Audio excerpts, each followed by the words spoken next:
სწავლა მხოლოდ ღმერთს არ ჭირდება. იმიტომ რომ მის უწინარეს არაფერი არ იყო.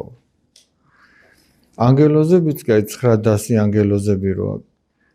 პირველი ყველაზე ახლოს დგომი ანგელოზთა დასიო, თავად ყოვლადწმინდა სამებისგან განისწავლებაო.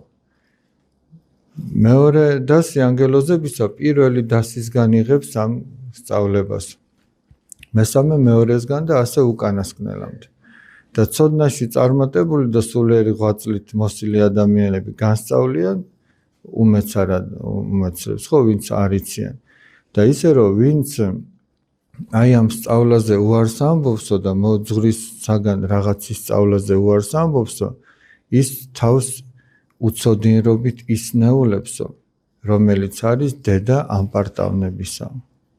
ისე რომ აი ეხლა რატომ მაინც და მაინც ეს დღიურების გაკეთება? ჩვენ თუ ამ წიგნებიდან ვისწავლით რაღაცას, ჩვენში ეს უცოდინრობა არ იქნება. ეხლა აი რამდენი რამე ითქმება, ხო, ჩვენს მიერ. და ეს ჩვენ ბევრ რაღაცას გვასწავლის და ადამიანი გამოვა ამ უცოდინრობიდან, აი ამ სიბნელიდან და ბევრი რაღაცა ეცოდინება პირველ რიგში საკუთარ თავზე. და მერე ღმერთის შესახებ ეცოდინება და აღარ იქნება ეს უცოდინრობა, აღარ იქნება ეს ფუჭი ამპარტავნება, არამედ ექნება სიმდაბლე და მორჩილება ღვთისა.